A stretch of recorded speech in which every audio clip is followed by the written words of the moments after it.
want to defy District 4-5A's playoff dominance. KLST presents the Central Bobcats and the Tascosa Rebels in a bi-district battle. Hi everyone, and welcome to Dick Bivens Stadium in Amarillo for what we think is a fantastic first-round playoff matchup between our Bobcats and the Amarillo Tascosa Rebels. I'm Roger Smith, joined in the booth by Ronnie Mankin. And Ronnie, what can we expect tonight? Well, Roger, hello, and I'm happy to be here. I think the question everyone's asking and will be answered here in a short time is just how well the San Angelo Bobcat offense, high-powered offense, will do against the stingy defense of the Tascosa Rebels. It's definitely a contrast in styles, not only between the two teams, but by the weather we have tonight and what we expect in the Panhandle in the second week of November. It is beautiful. We think that favors the Bobcats, and so too does the offensive coordinator, Jim Bartlett. Roger, there's a happy group of young men and coaches when we entered the stadium about 30 minutes ago. All week long we'd heard about the weather and how it was going to be a factor up here. And having coached in the Panhandle for several years, you're very fortunate to have a night as we have tonight. When we came through Lubbock earlier, the wind was blowing. We talked about how the wind would probably be blowing here in Amarillo. We get off the bus, and as you can see in the background, the flag is as limp as it ever is this time of the year in Amarillo. The temperature is sweater-type weather. And the weather, I don't think, is going to be a factor at all. And I really think that this is a great night for a bi-district football game, and we're looking forward to a great game. Back looking live at Old Glory, and as you can see, she's a little more active than she was before. We're just about set to go from Dick Bivens Stadium. We'll be back with the kickoff of the Bobcats and the Rebels. I guess it's time for either the real Bobcats or the real Rebels to stand up here. Coming into this game, Tascosa is 7-3. They started 6-1, but lost 2 of their last 3 games. It needs to be pointed out that they won when they had to against Lubbock Coronado, and that victory, 21-12 over the Mustangs, earned them this playoff spot. The Central Bobcats, for their part, come in at 6-4, and really, you could excuse them for any one of their losses because they lost to some great teams. They lost to Temple, Killeen, Odessa Permian, and Abilene Cooper. Ronnie, I know people aren't familiar with you, and we'll get to that in a few minutes, but tell us about the head coach of the Tascosa Rebels. He's been here a long time. He certainly has, Roger. Dwayne is in his 10th season as head coach. However, he's been at Tascosa for 23 years. 10 years of that, he was the head track coach. His overall record is 54, 53, and 2, so he's about 50%, or 500%, I should say. And he does a great job, and people are really pleased with him here in Amarillo. Looking at the coin toss, it appears that Central has won it, and they have chosen, we'll see in just a minute, to take the football. That's what we'd expect from Dan Gandy, a high-powered offensive coach. He likes to get things going, and instead of waiting to see what the other team is going to do to him, he likes to take the fight right to them. We'll take a look at the starting lineups, and we'll go first with the Central Bobcat offense. Up front for the Cats at center, you have Greg Hayes, number 63. The guards are Tony Tiarina and Ryan Matthews.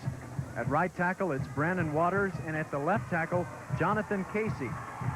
The Bobcats will go with the 4 wideout situation. The quarterback is Ben Montgomery, very productive, leads this high-scoring machine. Benny Jones is the running back. The receivers are Mark Menchaca, Elliot Bowman, Benny Dupree, and Ryan King. Well, it looks pretty festive out here, doesn't it, Ronnie? We got balloons going. We have a dry ice machine or something sending smoke throughout the stadium. I think both these teams are as fired up as the atmosphere seems. It certainly seems that way, and I'm looking forward to a very exciting football game. I think both teams will be well prepared. I think the weather is great. Looking forward to a great game. We mentioned the flag, which is starting to blow a little bit. Not exactly a gale force wind, and maybe not too much of a factor, but it is blowing into the Bobcats' faces as they go from right to left here in the first quarter. But they do get the ball first, and Ben Montgomery, a very strong arm, should be able to cut through the wind. Yes, I don't think the wind is going to be a factor as of yet. It may get stronger as the ball game goes along, but I agree with his decision to take the ball and just see what this high-powered offense can do early in the game. Providing more resistance is this Tascosa defense. I think the book on this Panhandle District 3-5A is that certainly the best offense in the defense belongs to Amarillo Palo Duro. Maybe the best overall balanced program belongs to the Amarillo High Golan Sandies. But certainly the best defense in this district, without question, the Tascosa Rebels. They give up only 13 points a game. That's a very accurate assessment. The nose tackle, Brian Slay, is an outstanding young player that is very quick, very strong, and you'll see him a lot in your picture, I promise you. Ronald Branch and Aubrey Mitchell are deep to receive the kickoff of Jason Bell. He doesn't normally get it to the end zone, but maybe he will with this wind at his back. We're underway. Branch fields from the 11, gets to the 25, and he's turned back. Making the play, Tony Castillo, along with Ryan Simmons. First and 10 Bobcats, who normally are in the 4 wide-out set with just one running back behind Ben Montgomery. But Aubrey Mitchell has checked in. He's normally just a defensive player. He plays pincher, but he's going to be in at tight end on the first play. Mark Menchaca checked out.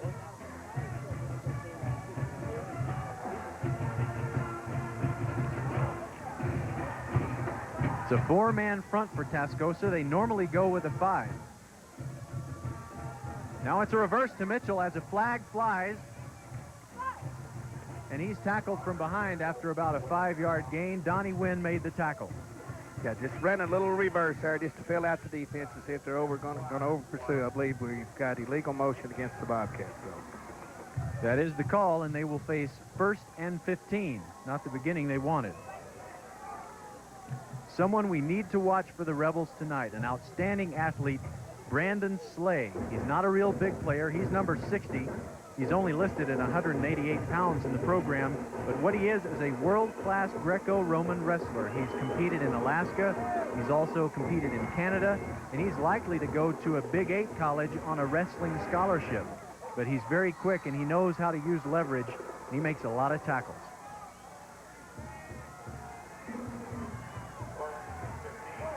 Now the Cats come with the 4 wideouts.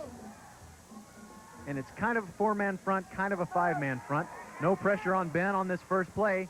And he's got his man. That's Benny Dupree, wrestled down just past the 30. Making the play was the cornerback, Stephen Scott, beg your pardon.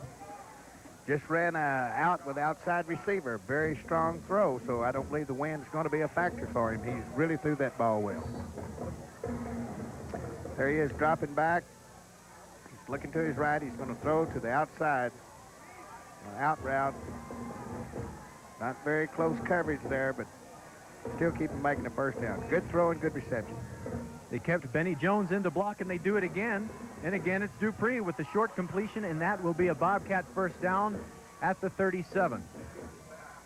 The safety, Shannon Stapp, tackled Benny Dupree. Well, the Cats at least showed that they weren't upset by the setback of the penalty on first down.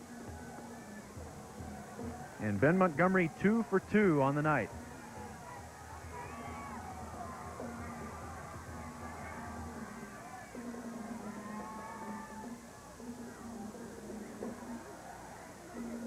There was movement, but no flags. To give up the middle to Benny Jones, fights through for just a couple of yards. And hitting him first was, well, a player that I'm not sure we have him on our list. No, correction, that's 67, Ty Cobb. He's a pretty good baseball player, too. Yeah, he was. Tried to run just this slant play there, and Tascosa was able to handle the line of scrimmage. 4 wideouts again, ball on the left hash mark. Again, plenty of time. Ben's going to run as a flag goes down. He gets it away before he crosses the line of scrimmage, and it's another completion to Benny Dupree. But let's check that flag. I believe the Bobcats may be guilty of holding. That will be the call. The Cats penalized for the second time here with 9:53 left in the first quarter, scoreless ball game. Gets a little bit of pressure and has to step up in there. Looks like he's going to run, and then he pulls up at the last second and throws inside. Nice catch there. Went down low and got his hands underneath the ball. A very good reception. The Bobcats' best and most productive wide receiver is Ryan King. They haven't thrown at him yet. And I've been told that Stephen Scott is going to follow Ryan King wherever he goes, regardless of where he lines up.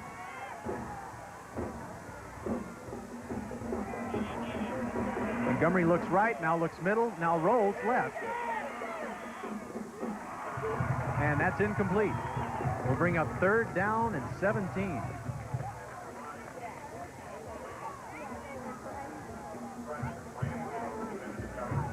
One of the things that's more solid about the Bobcats this year than last is the offensive line. They really have come together as a unit, and they've done a fine job protecting Montgomery thus far. They sure have, and I think that Dwayne Huey, the coach of the Rebels, feels like they're going to have to put pressure on him, that if he sets his feet and throws, they're going to have a long night. Here's the first 3rd down opportunity of the night for the Bobcats. And Ben may be changing the play. This time he gets pressure. He gets it away. There's a flag that goes down. That'll be grounding. Brandon Slay and Donnie Wynn were all over Ben as he threw the ball. And you're asking for disaster when you throw it up like that, because he was going down as he let it go and really had no control over where it went. Yes, 90% of the time you're going to get a flag on that, and that's also accompanied with loss of down. Now the official has decided to pick up the flag, and someone decided that he was not throwing to avoid a sack. I don't know how you could argue against that. And let's give credit where credit is due. Really making the play was Nathan Patton. He's the one that was pulling Ben Montgomery down. In any case, they fail on 3rd down, and in to punt is David Johnston. Standing at his 15, he'll be kicking it to Ryan Simmons. It's a low one, and it won't be returned. The Bobcat offense keeps it for a few plays, but suffers some penalties. And we will be back. It's scoreless here at Dick Bivens Stadium, the Bobcats and the Rebels. Here come the Rebels on 1st down from their 35. The quarterback, B.D. Ware, with just one back behind him. And he gives it to the back, Cantu, Ricky Cantu, who just gains a couple of yards. Jason Holton and Aubrey Mitchell were there to submarine him. Again, the pitcher from the outside made the play. And there's a flag on the play. The Bobcats were offside. So they've been flagged 3 times officially. 4 flags went down, but they picked up one of them. And now it'll be just 2nd and 5 for the Rebels. And Ronnie, if Tascosa has its way, they would like to keep this ball kind of New York Giants style, just pound it ahead, not put the ball up if they don't need to. Exactly. They need to keep the ball away from the offense of the Central Bobcats. 3 wide receivers over to the left. One of them is Tony Castillo, and we'll tell you why it's significant that he's in there. But running up the middle is Marlon Smith, their best running back. Now, Smith, no, that was not Marlon Smith. That was Ernest Mitchell. We mentioned Marlon Smith because he, along with the center, Eric Lineman, were held out of the last game where the Tascosa team lost really a meaningless decision to Amarillo Palo Duro. And we wondered just how banged up is Marlon Smith. We thought maybe it was just a bunch of talk that he wouldn't play, but he hasn't played yet. Now here's the quick toss around left end. Turning it up for a few yards is Kenneth Bates, who doubles as a very good cornerback for the Rebels. Came out with good support then. Going to get a replay here in just a minute on the sweep. We're going to run a sweep to the left. Looks like he's going to have some running room. And then the pursuit is very good. I think what we're going to see is a shuttle play system. They don't appear to be ready to use Marlon Smith. I see him on the bench, but he doesn't seem to be getting ready to play. Maybe they'll rotate Ricky Cantu and Kenneth Bates into the game with the offensive plays.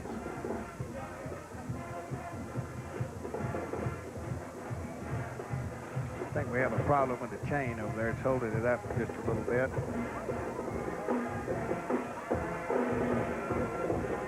I don't think they need to measure. No. Maybe about to penalize Tascosa. They're faced that way.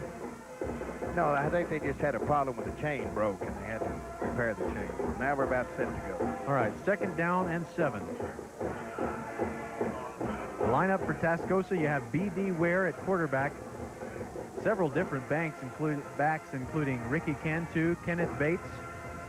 His receivers, his favorite one, Stephen Scott. Also the tight end, Joe Hickox, and Vance Messer at the other wide receiver. Inside to Castillo, hit behind the line and dropped. Nailing him early was Jason Holton. You're going to see here they're trying to run the trap, counter trap. They break inside there, good penetration. Linebacker's going to come up and stick him right there in the hole. Holton fought through 2 guys to get to him. And he hung on and waited for the posse to arrive. Now it's 3rd down and 8, passing situation for B.D. Ware and the Rebels. He steps up and avoids the trouble. Gets it away. It's intercepted by the Bobcats. Chad Bishop makes the play. And there's the first big break of the game. I think he just held the ball too long. Yeah, he gets lots of pressure, and he steps up very nicely. Gets away from it. Throws the ball, but very good coverage. Step right in front of it, make the interception. Outstanding play. Line of scrimmage to 41. The Cats come out in their standard 4 wide with the 1 running back. Montgomery gives it up the middle to Benny Jones. Big running room into Rebel territory and down at the 43. Ryan Simmons got him. This is an Odessa Permian type play where just get the base back blocking through. up front. Linebackers shoot outside to try to help in the curl zones or hook zones on those wide receivers. Wide open. Secondary players have to make the tackle. That's the 2nd first down for Central.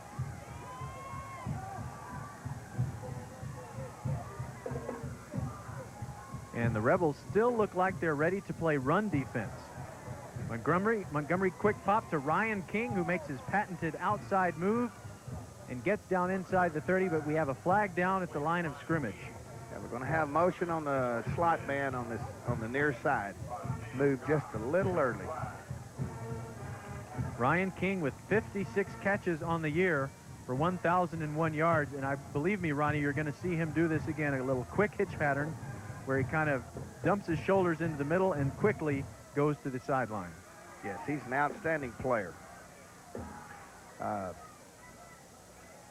Tascosa's playing pretty soft. I'm surprised to see that. I thought that they might try to jump on him and play a little bit tighter on him. Maybe they're really respecting that speed, but if they don't move up and play a lot tighter, they're going to be able to move the ball right on down the field.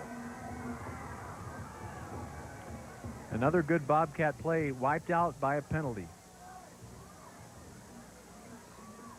Backfield in motion was the call, and now they face 1st and 15 from the Tascosa 49.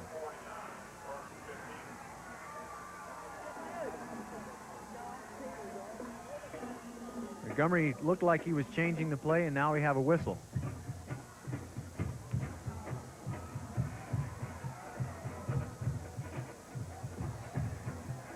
Now the ball's ready for play again, and the clock running with 6:50 to go in the first quarter. We haven't had a score yet. Straight drop back, 1 pump, and it's underthrown, intercepted by Stephen Scott. A little bit of a miscommunication.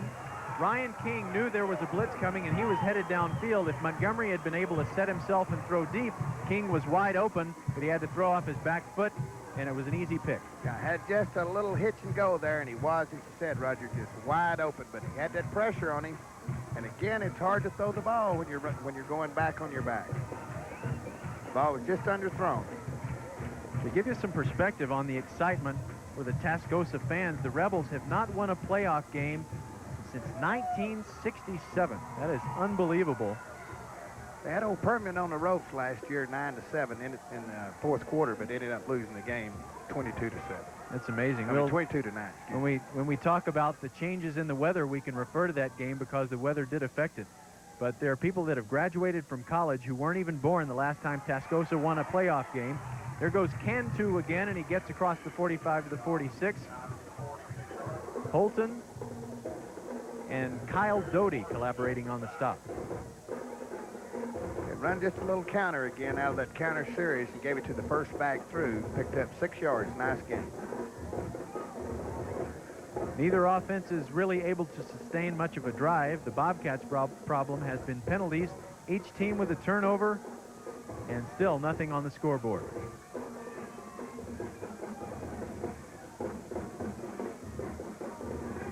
Ware gives it to Castillo, and there's Kyle Doty.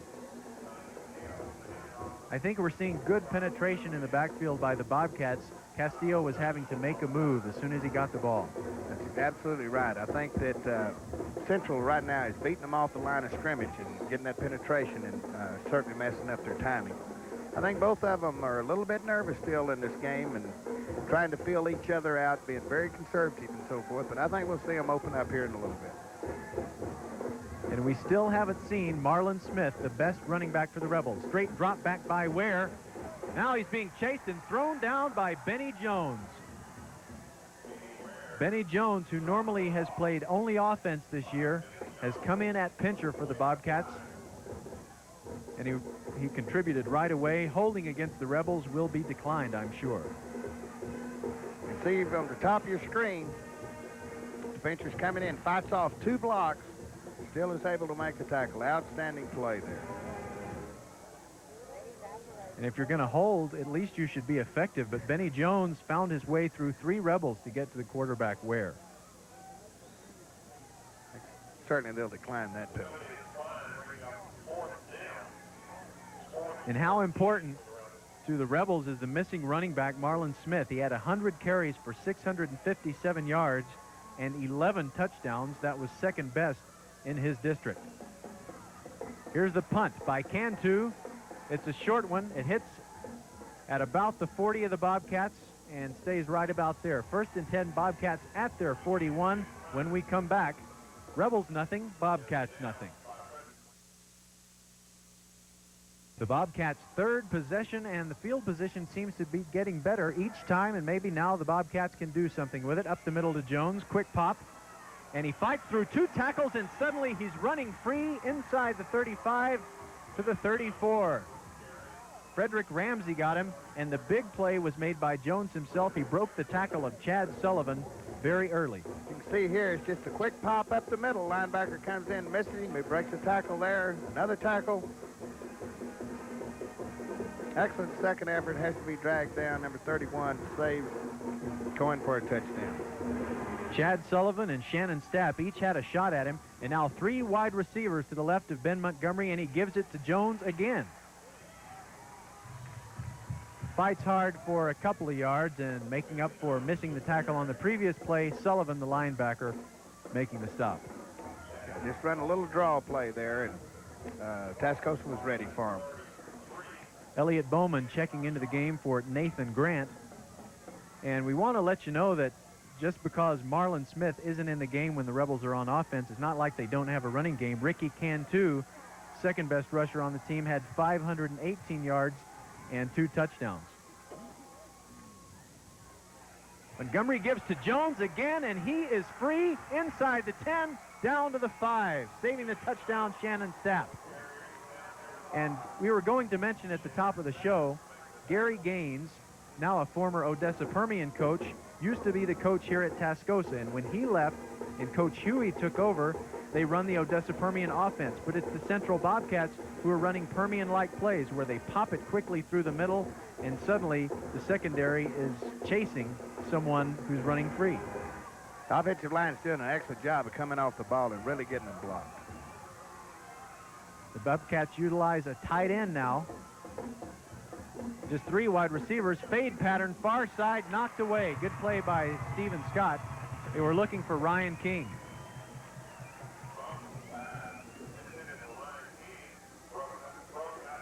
sure got a lot of confidence in King because they go to him in those clutch situations, but it's an excellent job of coverage by Stephen Scott. The Bobcats better known for their passing, but Benny Jones compiling some impressive totals. And coming into this game, Benny needs just 181 yards to exceed 1,000 yards rushing. He gets the ball again, and no, it was Montgomery keeping it and pitching to Elliott Bowman, and the Cats have scored. Run the little option play. The slot back just drops back and waits there a little bit. Gets his relationship with the quarterback. And I think the same play inside there. I didn't see Bowman come into the game. He had replaced Montgomery, and he kept on the option play and scored easily. As David Johnston comes on for the extra point, I'll look far side and see if there was something wrong with Ben Montgomery. Not necessarily, though, because Elliott Bowman is such a quick runner that he's perfectly suited for those option plays. Johnston's extra point try is no good, wide to the right. So 3:14 remains here in the first quarter, and the scoreboard incorrectly shows that the Rebels are up 6-0. It's the Bobcats up 6-0. And that's Ronnie, that's something that the Bobcats have not done this year, and that's changed quarterbacks when they get into the short yardage goal line situation. But whether it's new or whether it's a habit, they made it work that time. They certainly did. Of course, number 10, Elliott Bowman. Elliott Bowman has great speed, and so I'm sure that they certainly like to run the option with him. Kind of surprising, I'm sure, to the Tascosa fans that Central just moved the ball basically on the ground. Very impressive drive, picking up big chunks of yardage as they went down the field. And the only times that Central has been stopped, the Bobcats have stopped themselves. That's right, with penalties and the one turnover.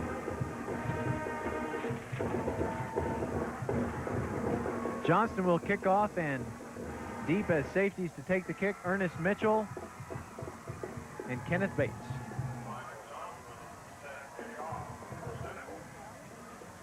To see what kind of depth Johnson can get on his kickoff.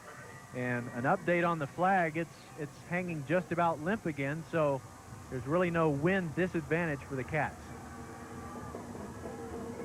Keeps it on the ground. It's Bates at the 14. And he's dumped at the 21. Good play by Heath Altman. Just a return of 8 yards. Excellent coverage by the Bobcats. I'm being generous. Actually, it's more of a 7-yard return. When you have a guy back there like Kenneth Bates, you know he's a good pass coverage man, and anyone with the ability to be a good pass coverage man, he probably has the ability to bring a kickback.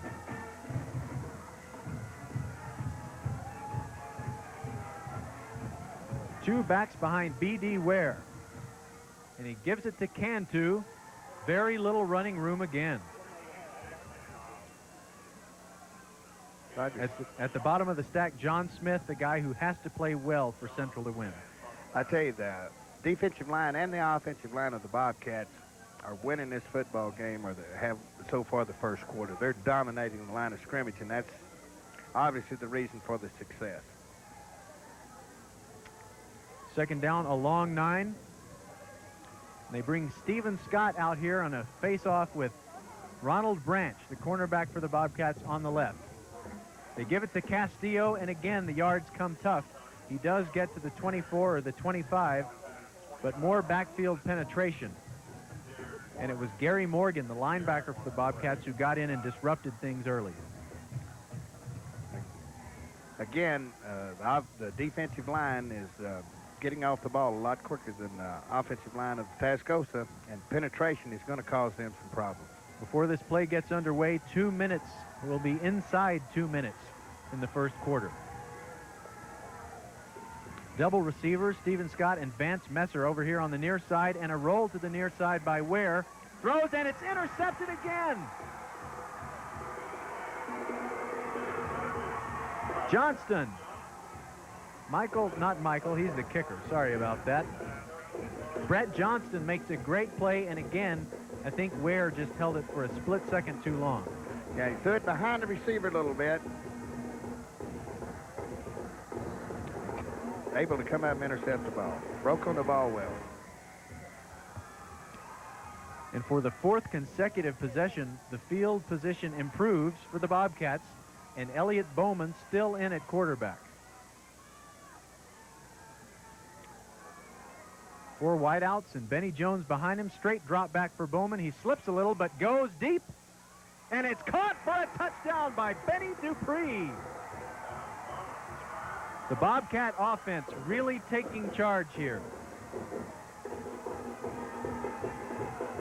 You're going to see him here. Just drop straight back.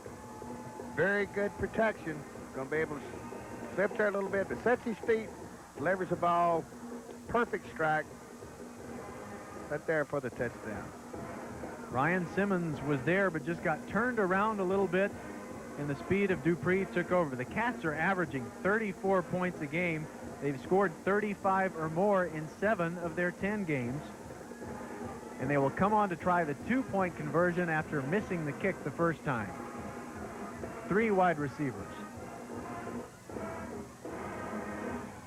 Bowman pumps once, rolls, throws late, and it's no good. Flag down. We may get an interference call. The pass was intended for Ryan King, and Ryan Simmons may have pushed him before the ball got there. Pass interference against Tascosa. The Bobcats will get another try from the 1.5-yard line. Half the distance, so it'll be 1.5 yards you'll need to go for the 2-point conversion.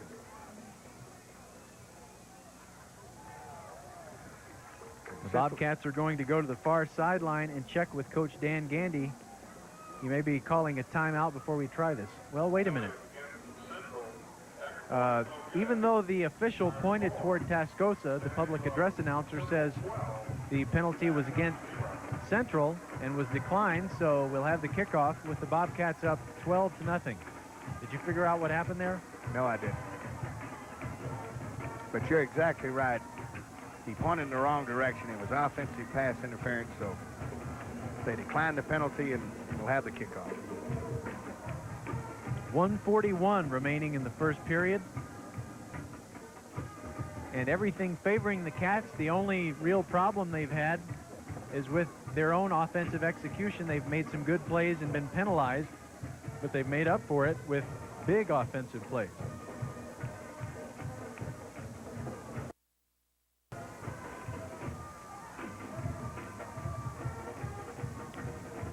David Johnston kicking off from the middle of the field. And I'm not sure he just wants to avoid Kenneth Bates. He probably wants to avoid both Bates and Ernest Mitchell. And we may see another one of those line drive kicks. Of course, with Dan Gandy, you never know. He's kind of the Bobby Bowden of high school football. He might even try an onside kick. He's keeping it on the ground. Not quite. He did get it deep in the hole, and they may be able to keep him inside the 20. They do. Are. Flag down. Ernest Mitchell goes down. Credit the tackle to Chad Bishop. And boy, we've had more penalties than we like to have at playoff time. You like to see the execution a little better. The Rebels haven't been guilty of too many, but this one is going to force them to start from deep in their own end, already down 12-0. Tascosa just hasn't been able to sustain any kind of offense or get any rhythm in their offense at all. Well, and now they are forced to do something that they really don't want to do. B.D. Ware is not a bad passing quarterback. He led District 3-5A. He had 81 completions in 136 attempts, just 4 touchdowns and 6 interceptions. His 962 yards are less than half of what Ben Montgomery threw for. And Ryan King by himself has caught for more passing yardage than Ware has thrown for. They stick with the running game, and Castillo breaks several tackles to get out to the 15. Coming up supporting Derek Lopez, and it'll be a 2nd down and short. A little breathing room for Tascosa. Certainly is, Roger. They're going to have to sustain this drive. See here, just counter, fake the trap, gives the halfback coming around. He breaks the tackle there. Real hard running inside. And Ware, maybe not on this down, but eventually may be forced to start going to Steven Scott his favorite receiver. Ball loose in the backfield, and I think Tascosa will retain possession.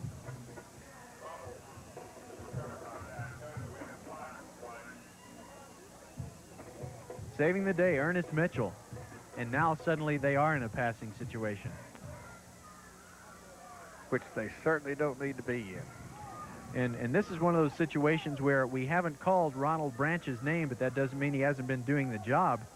He has held Stephen Scott without a catch, and Scott leads the Rebels with 25 catches. And Ronald Branch has really come on. The last 4 weeks, he was a starter against Odessa for the first time, and he replaced Chad Bishop. They moved Roderick Bowman over to safety. And Branch, along with Derek Lopez, are the best cover guys the Bobcats have. And in the back of Ronald's head, he has very beautifully manicured the word smooth, S-M-O-O-V-E. I'm not really sure what it means. Maybe smooth move or something to that effect. But he has kept Bishop very quiet. Ware throws, and this time he does complete it to his favorite receiver, Stephen Scott. And he has a first down at the 22. And he did it in front of Branch. As you can see here, he's able to get outside. They get a good block on the pinch there. He's able to get outside, has some time, throws the out. Nice throw, nice catch. The pincher First defense, sorry about that, Ronnie. The pincher defense is not a very common defense, so it's interesting when the Bobcats run into these various opponents how they attack it. It looks like Tascosa is leaving a back end to hit the pincher and likes to send Ware on a rollout to avoid all the trouble. That's exactly right, Roger. Then, as you saw, they even tried to trap the pitcher. They pulled the guard and tried to trap him, which they did. They got him outside, broke up back inside. It was not for a very big game, about a 2 or 3 yard gain there. On first down, it was Castillo fighting forward, Michael Baker and Jason Holton together on the tackle. The horn has gone off, and that is the end of the first period. The Bobcats have built themselves a 12-0 lead. We'll be back here at Bivens Stadium. Bobcats up by 12. Looks like Central is content to...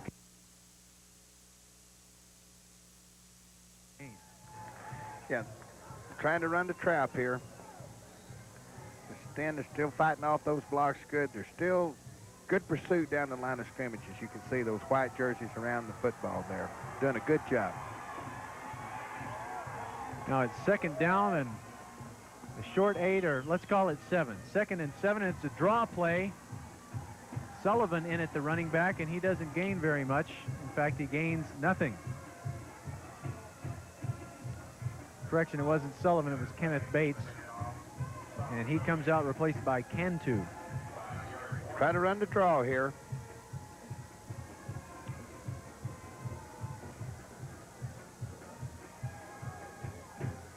Just too much penetration. It was also kind of a flimsy exchange. The ball almost came out as Ware was handing it off to him. 3rd down and 7, straight drop back, some pressure. He has to step up. A flag goes down as he avoids the trouble, goes across the line of scrimmage, gains 2 or 3, but this is almost certainly holding. John Smith made the tackle. In all likelihood, it'll be declined because it'll bring up 4th down, and the Rebels will have to punt. And again, Central should start with great field position. They're up 12. They'll have the win. And as you said, a good place to start a drive. Unless Cantu just really kicks the heck out of this football. Probably somewhere around the 50-yard line.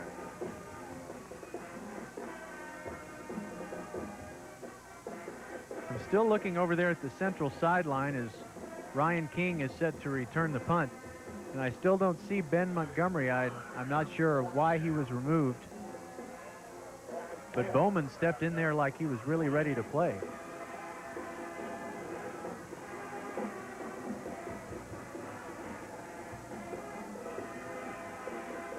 Cantu gets it away. It's rather short. 25-yard punt. Fair caught by Ryan King, and the Bobcats start at the 49. Again, excellent field position for the Central Bobcats. And Ben Montgomery is still not in the game, and Coach Gandy sending Elliott Bowman back in at quarterback. Roger, earlier I saw him going off the field holding his arm after he got hit and kind of threw the ball up in the air. I don't know if he hurt that arm or shoulder, but maybe we can find out at halftime. Well, the future is now. Standard 4 wide receiver set. A Rebel jumps. And that's Al Villasenor.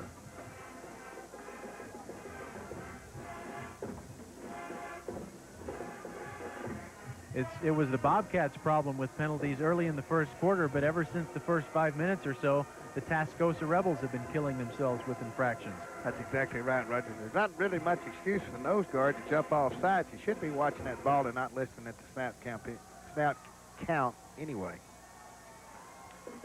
Tascosa really needing to step up and get back into the game, having lost 2 of their last 3 regular season games. They certainly wouldn't want to lose 3 of their last 4 and finish things up. Bowman avoids a sack, but eventually loses his balance and goes down. Sullivan was the guy who dragged him down from behind. I think for Tascosa to get this thing turned around, they're going to have to do exactly that. They blitzed both linebackers then. They brought everybody and played real tight man-to-man coverage in the back. You can see here they're going to bring both linebackers. Number 63 there. Avoids him, but just couldn't quite keep his footing. You have to say Brandon Slay has been very quiet. We haven't called his number too much. Flags fly at the beginning of the play, and they stop it. Nathan Patton ran into Benny Jones. Dead ball foul. False start on the Bobcats. As you watch Benny Dupree come in with another play.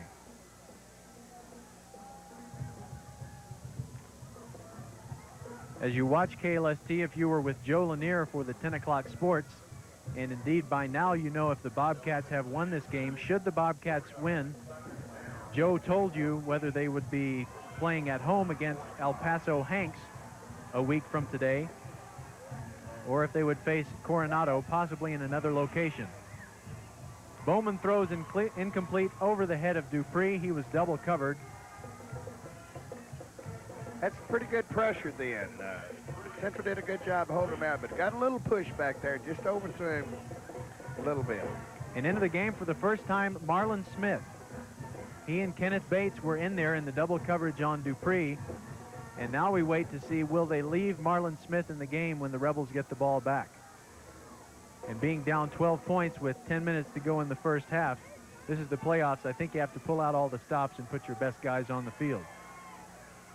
3rd down and 14. No play fake. Screen incomplete over Jones's head. I don't think it would have gone very far anyway. Nathan Patton and Sullivan were there along with Shannon Stapp, and the Bobcats are into a punting situation. Yeah, they just brought the right linebacker that time and was fine with the left linebacker, and he was able to get out there on the screen with him. But again, the pressure caused him to do the overthrow. Stephen Scott and Kenneth Bates await the punt of David Johnston. I think he turned around and checked the flag. It's really not doing very much. He'll have to earn this himself. A little bit of pressure, but he does get it away. It's Bates at the 20, fumbles it. Stephen Scott back on it. 1st down Rebels, but again, they start with a long way to go.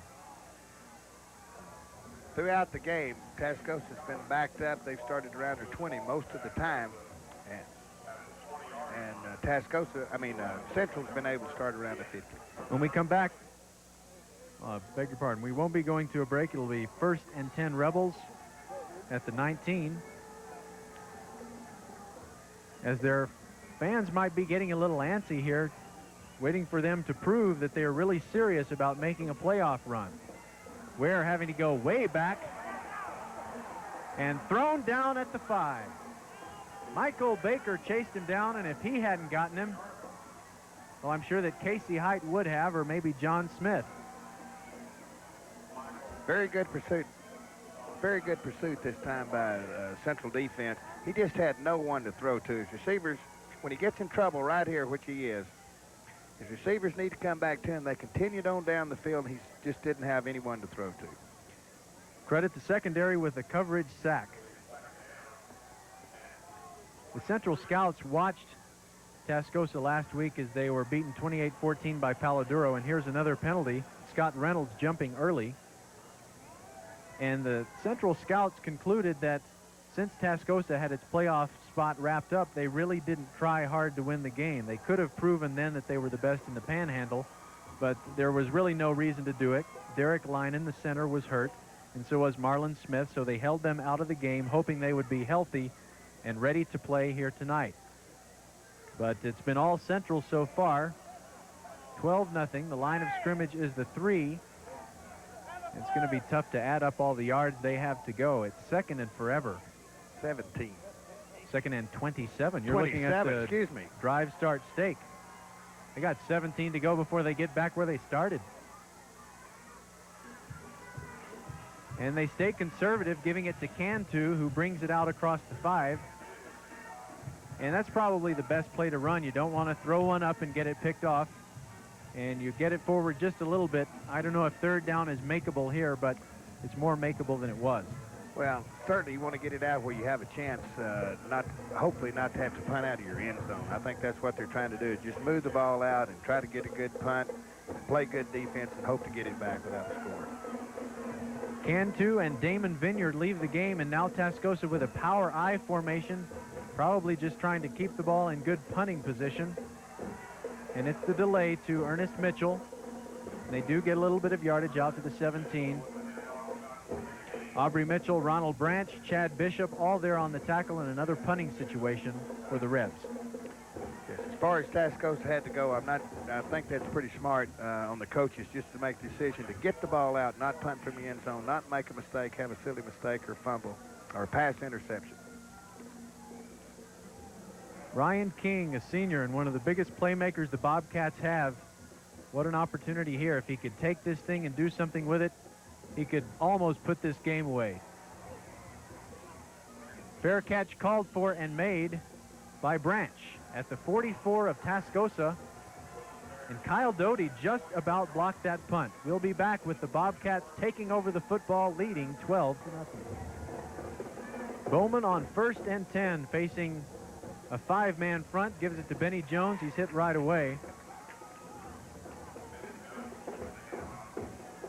And let's harken back, Ronnie, to Tascosa's recent playoff history. Last year, they led Permian 9-7 in the 4th quarter. They lost the game 22-9.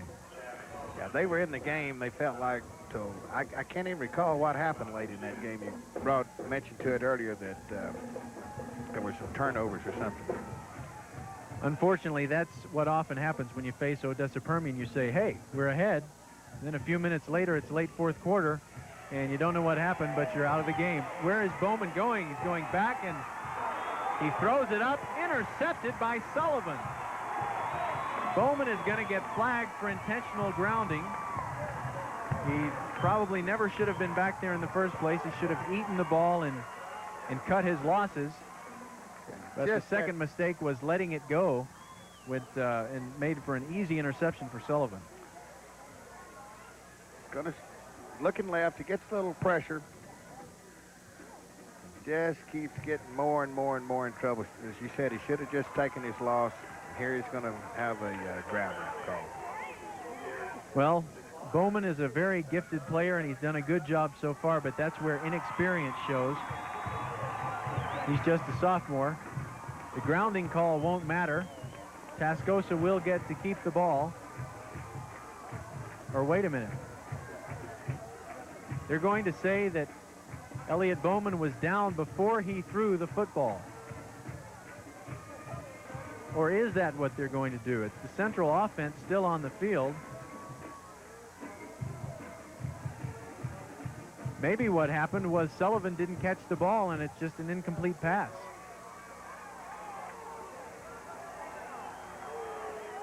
Dwayne Huey is not happy. Look at him talking to the official. They're penalizing, looks like Tascosa. I believe the officials are confused here. Well, I certainly am. Huey is anxious to get the call as we are. Well, maybe there was no penalty enforced on the play. Maybe it was simply an incompletion. And lusty boos from the Tascosa side of the field. Huey still isn't satisfied with the explanation. While we look at the replay, they're stopping action one more time to talk about it. Tascosa calls a timeout, and the Tascosa coach is still talking to the officials.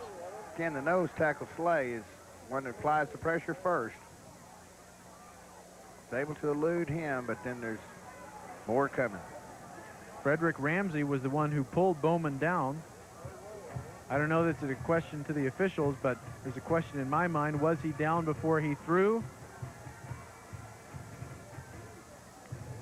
I believe he ruled No. that because he moved the ball back to the original line of scrimmage. He wasn't down. The only plausible explanation is that Sullivan didn't cleanly intercept it. Or maybe he landed on the sideline as he came down with the ball. From our angle, we could not see if he made a clean catch or not, but they still have not explained what the flag was. Well, this gives us a chance maybe to talk about the playoff history between our Central Bobcats and teams from Amarillo. In 1986, the Cats defeated Palo Duro in the first round, eventually dropped out 2 rounds later when they tied Wichita Falls, and Wichita Falls advanced on penetrations. In 1990, they lost in the first round to Amarillo High. That game played at Texas Tech's Jones Stadium. And last year, they beat Lubbock Coronado, not an Amarillo team, but a 3-5A team, as they went to the Division 1-5A semifinals that year, last year. Lost to the eventual champion Killeen Kangaroos. We're still stalling here, and the Bobcats will face a 3rd and 8 at the Tascosa 42. Only thing I can say is they must just call it an incomplete pass, and it's third and 8, as you said. From the Cats' perspective, at least Bowman had plenty of time to pull himself together after making what he knows was a poor play. He gets lots of pressure. He just has to eat the ball, and that is what he would have done well to do on the play where he kept racing back, a la Bob Greasy in Super Bowl VI. You remember when Bob Lilly got him for a 29-yard loss? Exactly. Take your loss. Coming out of the ball game, his number is 62, but he's not listed on our Tascosa program. Scott and Bates await the punt of David Johnston. 6 minutes left in the half as the punt comes down to Stephen Scott. Shakes one tackle, but he can't get away from Mark Menchaca. 7-yard return. It'll be 1st and 10 Tascosa at their 17. Again, Tascosa starting out in horrible field position, but that was great coverage by Central Bobcats punt team. With the style of football Tascosa's been playing, if they can mount a drive, I don't know that 5:56 will be enough to cover all the ground. They might have to put the ball up a little bit. I think they're going to have to put the ball in the air. They have Derek Lopez over here isolated one-on-one with Stephen Scott. They may come this way, power I in the backfield, and they give it off to Cantu. 7-yard gain. Jason Holton there to make the final tackle. Roger, hopefully we can see on our screen here, they've got 9 people up here nearly on the line of scrimmage, including counting their safeties. Just 2 corners are the only ones out because they're anticipating Tascosa to run the football. Tascosa makes a few yards there, but you can see all the white jerseys up around the ball. And that's an easy decision for Central's defensive co-coordinators, Ken Bodie and Larry Cloninger. As long as they're going to stay in a power I, you might as well put 9 guys up there. Exactly. Now they're going to throw it. Ware gets pressure, throws, and it's caught and dropped. Oh, boy. That could have been 6, but Joe Hickok, the tight end, couldn't hold on. Brett Johnson was there to at least disrupt him. Might have gotten a hand on the ball. I believe he did get a hand on the ball. He went for the interception, just missed the ball, and if he catches it, I believe he's going to score. Play action pass. Gets the pressure. Pressure came late, but it was effective. And Johnston did not touch the ball, but he probably got his hand between the eyes of Hickox and the ball itself. 3rd down and 4. Still a power I. And they give it to Cantu. Lots of room. And he has the first down. He ran over Scott Reynolds and Brandon Slay on the left side. Okay, quarterback just reverses out. Gives it to the tailback, fullback, and wingback lead up in there on the linebackers. Pretty good kick out here with the guard. And it would have been a 5 gain with the work of the interior line, but Ronald Branch was picked off by Tony Castillo, and that's why he was able to get more yards. Ernest Mitchell turned inside, but still gets 3 or 4. Again, with the pinch defense, the pincher got some penetration, made him turn back inside to pursue. 4:33, the clock running, and Tascosa still huddling. If you have a no-huddle offense, now might be the time to use it. The headline story coming in was the Tascosa defense. They're outstanding, giving up just 13 points a game, but the Bobcat defense has given up nothing. Ware gives to Castillo and hit right away. Not finishing off the tackle, Jason Holton, but he had some friends behind him. Lopez, John Smith, and also Casey Height. See, get the penetration, and again, disrupt the timing of the play. Other players have time to get off the blocks and make the play. Inside 4 minutes, 3:46 and still counting, and the Rebels advancing the ball, but not very fast, and now it's 3rd and 6. Another blitz look by the Cats, and that play is not going nearly as far as it needs to. Kenneth Bates smothered, and a little bit of unrest down here in front of us, Ronnie. The Tascosa fans maybe would like to see a little more imaginative play calling. Well, again, that's just basic play, the basic lead play there, and they've got 9 men on the line of scrimmage. It's going to be very hard to make yards tonight if they continue to do that. I believe they're going to have to throw the ball and loosen them up a little bit. The Bobcats, we assume, will get the ball back. They'll have more than 2 minutes to work with, as Cantu is in punt formation. It bounces once and he goes down, and the play is dead right there. The Bobcats have it at the 26-yard line, and 2:58 to cover the territory.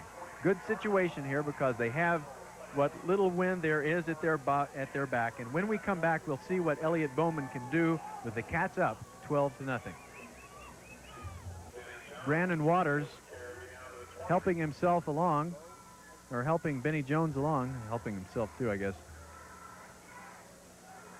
And the Bobcats, really, they have plenty of play calling options because they don't have to go very far. They have 3 timeouts according to the scoreboard. There's still plenty of time left. There's still just 20 yards to go.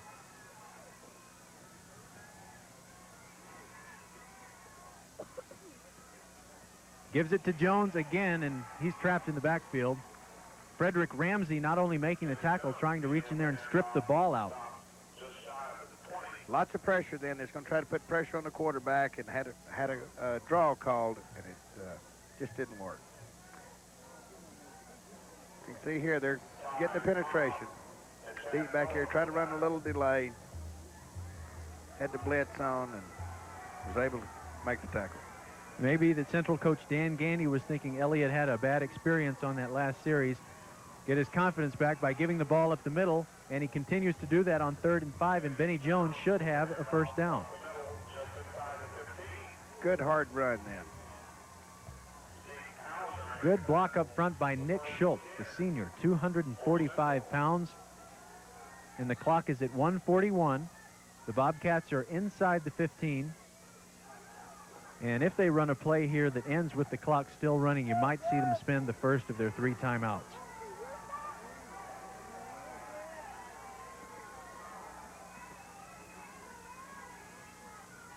Straight drop back. Not much pressure, but he gets it, intercepted, and dropped. Oh, boy. Marlon Smith had it right between the 3 and the 3. 2nd down 10 with 1:18 left in the half. See here, it's just going to be a straight drop back pass. About a 3-stepper, quick slant in. He's able to step right in front. Should have caught that ball. Tascosa still in the game, even though they haven't played nearly as well as they wanted to. Cats still with the 4 wide out set, 2nd and 10.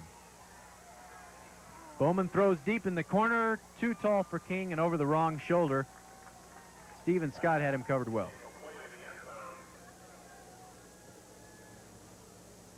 It's going to bring up 3rd down and 10. I think they're going to have to put the ball in there again. Ryan King is the kind of player, he's very good at adjusting to the ball in the air.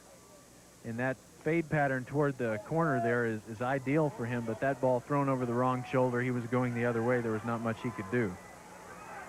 Third down 10.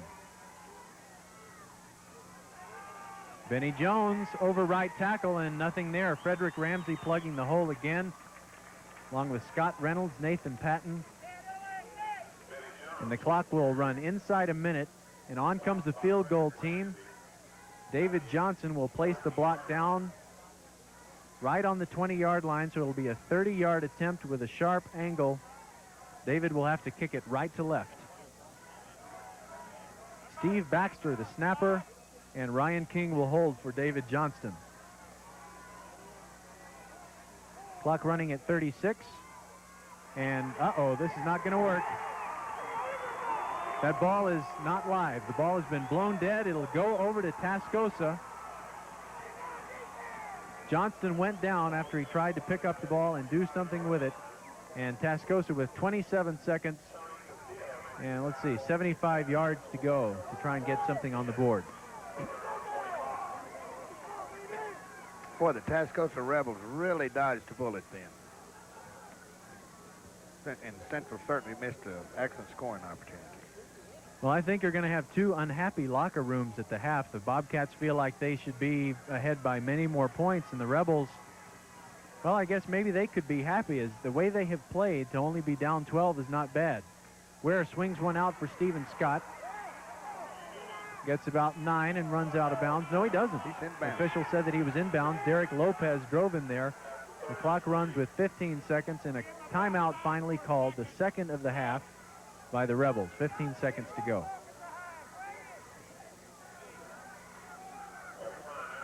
Roger, I think you're exactly right. I think Central feels like they should have more points on the board.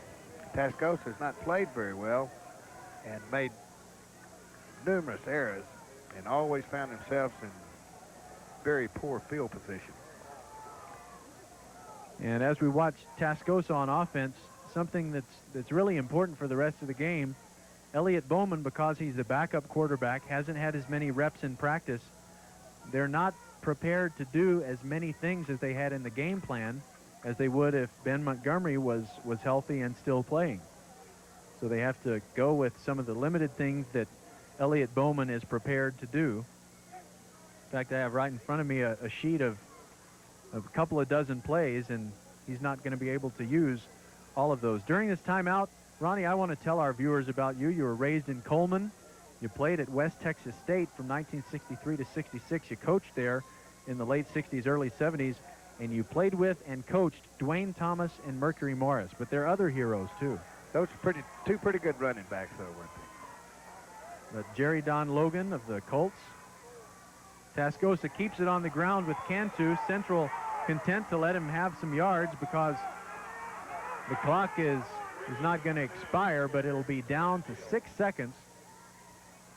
The Rebels have a first down at the Central 49, and we think one shot for the end zone as they spend their last timeout.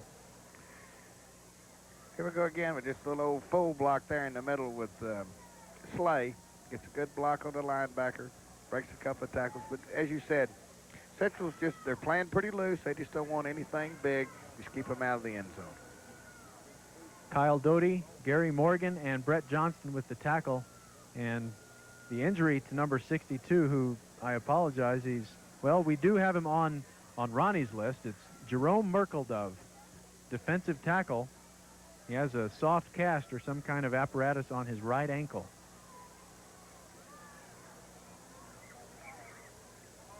Merkeldove wasn't on some of the early season rosters, but you added him before this game.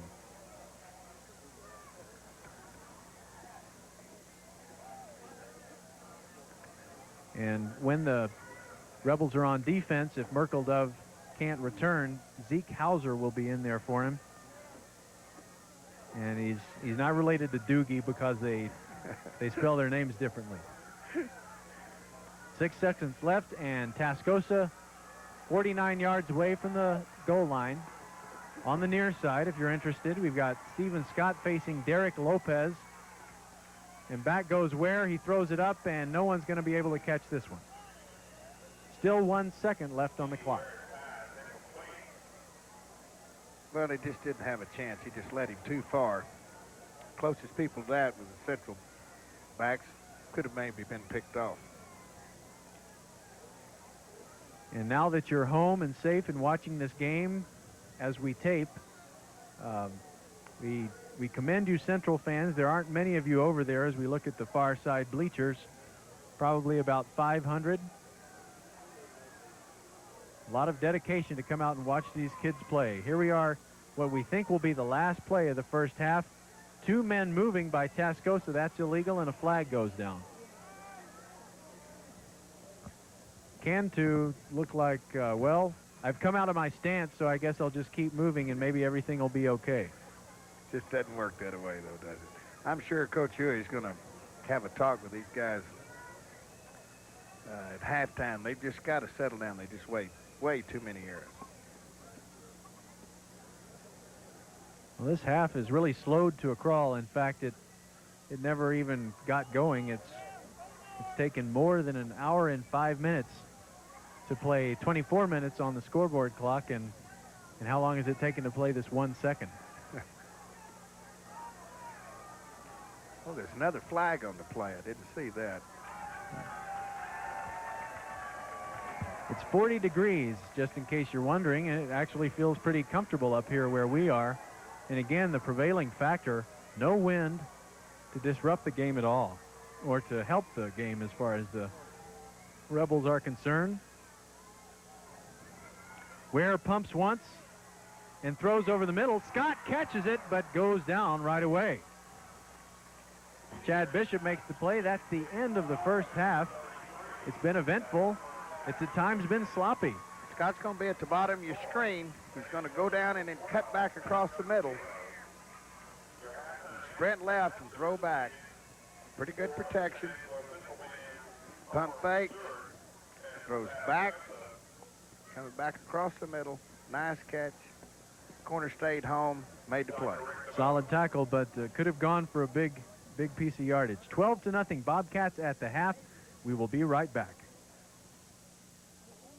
We'll go right to left, and David Johnston will kick it off for the Bobcats, whose defense was really very impressive. Just 83 total yards for the Rebels in the first half, and it's the Bobcat defense that has really outshone the Rebel defense. Another low kickoff. Hits one player, and it comes down to Marlon Smith, and he gets back to the 29-yard line. Hit first by Heath Altman. And we'll see if we get any changes from the Tascosa offense.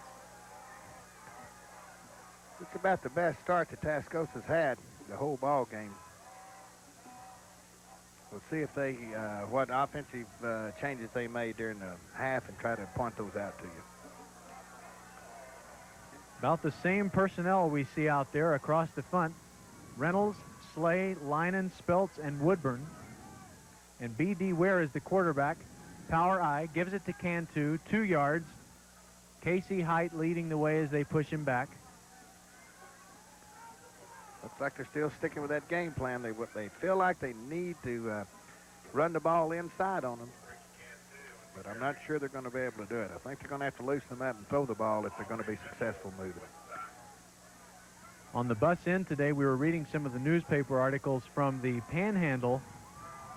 And in it, Coach Huey was saying that he really wanted to keep the ball a long time. There goes Castillo, and he is set up and knocked down. Michael Baker drilling him. But anyway, as I was saying, reading the Panhandle's perspective, Coach Huey was saying he wanted to keep the ball a long time, but after a while, if they aren't able to get something on the board, they're going to have to forget the fact that they want to keep the ball a long time and do something that might get them a quick score. Exactly. They're still, Central is not respecting the pass at all. Don't feel like the Tascosan pass because they've got 9 men basically up on the line of scrimmage. A little bit of a new wrinkle, just 2 backs in the backfield. Vance Messer in tandem with Steven Scott over here at wide receiver. And there's a pass that's almost intercepted. Oh, Ronald Branch right in the gizzard. Ball should have never been thrown. That was excellent coverage by both the backs on both receivers. That was Here 3rd and 9. Sprints out left. That's a little pressure from the back. But the ball should never been done. As you can see, both receivers are well covered. That was 3rd and 9, so Cantu into punt. The Bobcat defense does a great job on the first series of the second half, only giving up 1 yard. No pressure. Cantu gets off the line drive. Caught by Ryan King on the run across the 50. Makes a move, 45, 40, and out of bounds at about the 43. And that was a punt of only 24 yards by Cantu. But again, Bobcats going to start out in excellent field position. Ryan King has been very quiet. He's a big play guy, and he almost broke this one all the way. It's great if you're on a punt return, you get a line drive like that, and you can already have your momentum going forward when you get the ball. Chad Bishop threw a block out there, out front for him. Cats stay on the ground. Benny Jones nowhere. Ramsey, Sullivan, and Donnie Wynn all driving him back. Loss of 2. Looks like they might have talked about that play at the half. That was a big play for him all through the first half. That time, Tascosa steps up and makes the stop. The fact that Ben Montgomery's not in there, not only tough on the passing game, but Ben's a great rusher. He has 840 yards starting the evening. 3,143 yards of total offense by Ben, passing and running.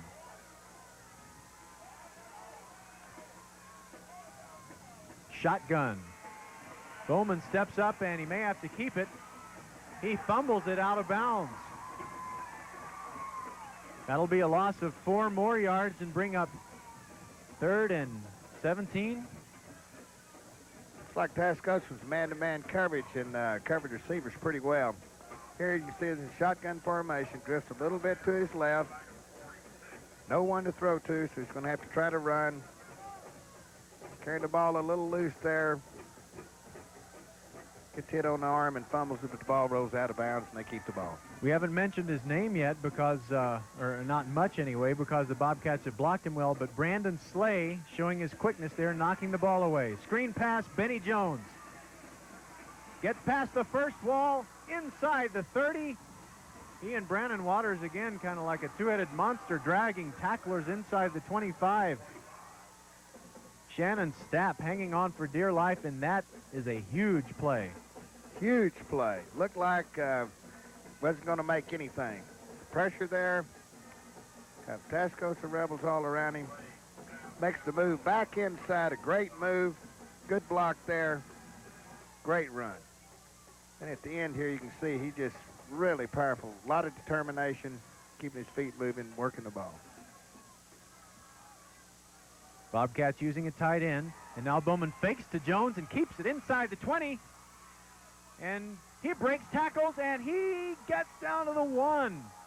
Great running by Elliott Bowman. Ryan King was out there blocking for him and kind of had a stalemate with his man, not really sure where to take him, but Bowman improvised. You can tell I'm not in shape for this. My voice cracked at the end of that run. Here we go. Fake the trap inside, where they've been, the slant inside they've been running. He just keeps the ball. Nobody to take the quarterback.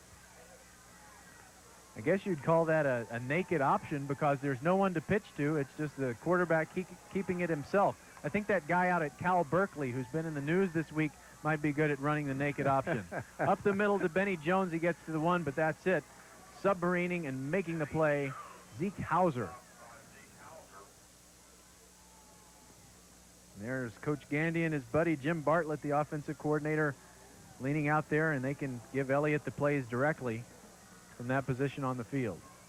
2nd down and goal, just outside the 1-yard line.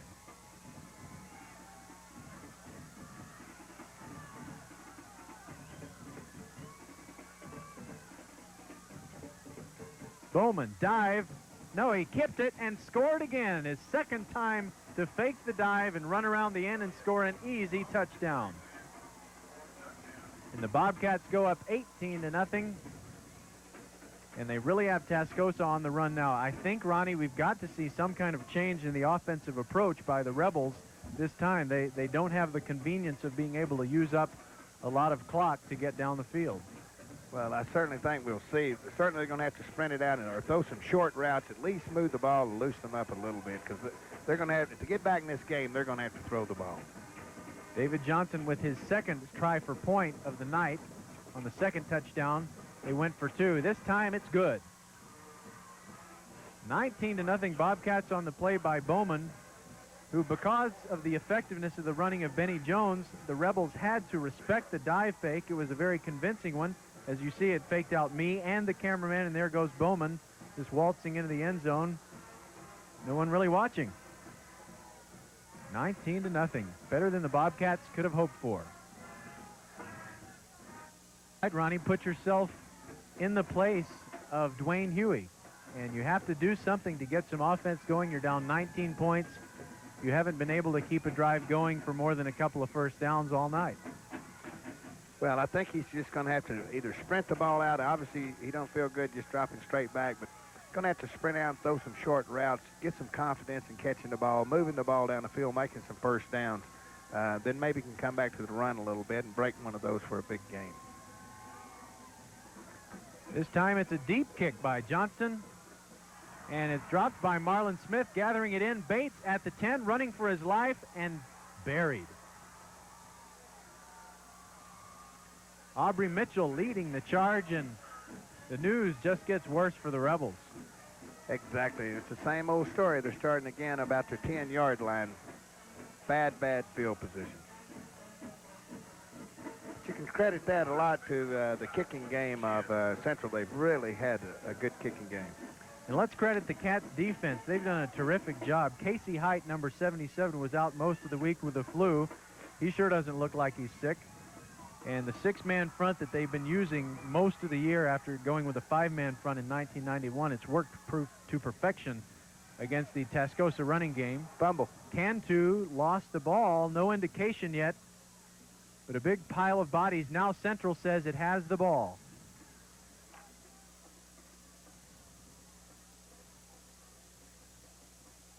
Second down. Tascosa keeps it. Brandon Slay at the bottom of the pile. Well, I'm sure he, as that world-class Greco-Roman wrestler, he's been at the bottom of a lot of scuffles and knows how to wrestled it away. Somehow grab what you need to grab. Sure, he's got the ball fine. Uh-oh. Just kind of didn't tuck it away real well. Got loose on him.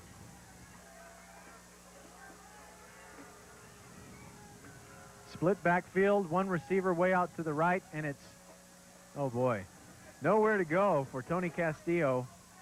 Castillo, please, beg your pardon. It's Michael Baker and John Smith, the two senior big men collaborating on the tackle.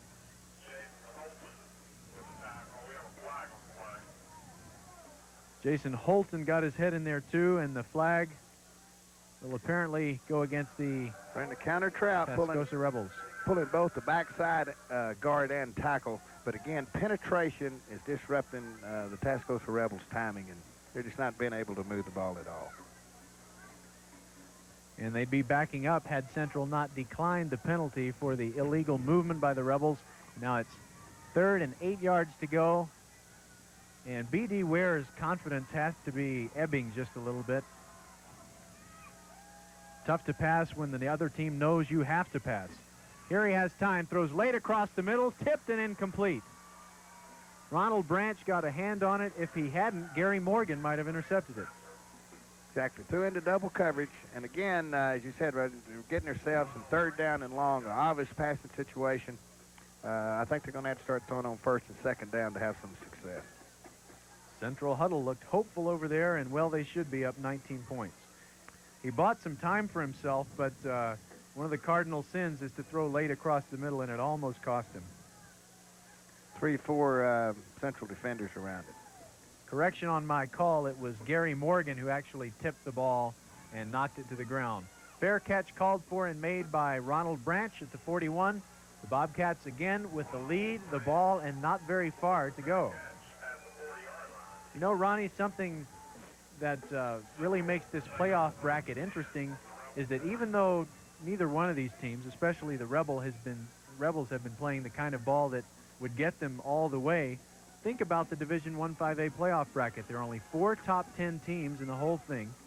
Beaumont Westbrook, Jersey Village, Converse Judson, and Spring Westfield. And in this region, Region 1, there are no ranked teams. As on 1st down, Elliott Bowman fumbles, but jumps on it. Then Frederick Ramsey and Donnie Wynn jump on him. Looks like the guard pulling hits the ball. He had it a little bit wide. The guard pulling hit the ball, and he's able to get back on it. Well, that's another thing. If Elliot Bowman had more reps in practice, then he would know where Tony Tiarina, the pulling guard, is going to be, and he wouldn't brush the ball up against his hip and lose it. As it is, second down 13, draw play, Benny Jones, 2 yards up the middle, made up, and Nathan Patton, submarine, to make the play. I think they're, again, still pretty conservative with a sophomore quarterback in there. They're limited a little bit in what they can do, but I think it's smart to give him a little experience, let him get comfortable, and not do anything silly. Central player hurt there. Looks like number 61. Yeah, that's Brandon Waters going off the field with trainer Rick Fox, and apparently he says, thanks, but I can get off without any assistance. But Rick's a pretty tough guy. He knows what to do with those injuries, and we'll hope Brandon's okay.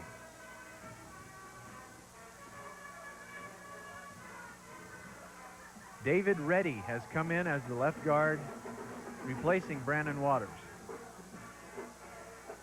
Shotgun for Bowman on 3rd and 12. He's pressured. He gets away from it. Now he's going to run, and he has enough room to make the first down. Very, very close. It may take a measurement. I believe he got the first down. Right there at the last one, he dove just short of that 30. I believe he made it. Good example of his athletic ability. Very quick. Lots of pressure here. Was able to avoid that rush for the linebackers. Steps up in there with good speed. Makes a good move here. Get on up the field. Don't turn back. Get that first down, and does. As we wait for the chains to show us for sure if Bowman got the first down, talk about the bracket again. Ooh, There's really no reason any team from Region 1 doesn't think it can have a shot to make the Final Four. And the Bobcats got that far last year. And, you know, they have survived with some adversity tonight. They haven't played their best ball. They lost their starting quarterback. But their defense has really risen to the occasion. And they might even get into a situation where they could rest some of their starters in the 4th quarter if they can tack on another touchdown or 2 here. Exactly. It was short. It's 4th and less than 1 yard to go. I'll bet Benny Jones gets the ball. He does, and he wriggles forward for the touchdown, out-muscling Chad Sullivan. You know, Tascosa's really been sending the linebacker Sullivan a lot to try and plug up some of those holes. You have to start gambling on defense a little bit at this point. Exactly. They sometimes they're bringing one, but a lot of times they're bringing both of them. And some of those times they've run right by the fullback, and he's made those big yardage. Got to be frustrating for Tascosa, seeing their chances slipping away, and they haven't won a playoff game since 1967. Bowman keeps it. Look at him go. Inside the 10, he's going to score, but there's a flag down. Now, Brandon Slay and Ryan King were standing close together. I don't know what the penalty was, but just judging from Ryan's posture, he may have been caught doing something illegal. I think they're going to be called for holding. Tascosa's going to have to make adjustment on defense. They just have no one assigned for the quarterback. Well, what if, just speak hypothetically here, what if there was a pitch man on that option? They didn't have anyone for the quarterback or the pitch man. Yeah, every one of them are falling inside, trying to stop the big play they had in the first half, the slant play. But the defensive end has got to stay home and at least take that quarterback. What they do, if they had a slot man out there for the pitch man, the corner would be on him. When he sees him come back, he'd come on up on him. But the defensive end is the guy that's got to take the quarterback. It's 1st down and 8 now as they make that 2nd down and 8. No, first. They're switching the down box on me. Anyway, they enforced the penalty from the spot of the foul, which happened somewhere between the 15 and the 20. So here we go. 1st and 8. Bowman takes 2 steps and throws, and it's complete, I think. Not complete, but complete to Benny Dupree. And Nathan Patton, the interior lineman rushing over there, wasn't far away from making an interception. Just a little quick look in, but still moving the ball down the field. Good completion. Get down close to the ground. That's a tough catch to make. A lot of people won't get down on the ground, but he certainly did make a fine catch. Saw 63 Pat in the frustration that close to making a play that might have revived his team. 2 tight ends, 2 wideouts. Fake to Benny Jones, and it's Bowman keeping again. Again, no one to cover him.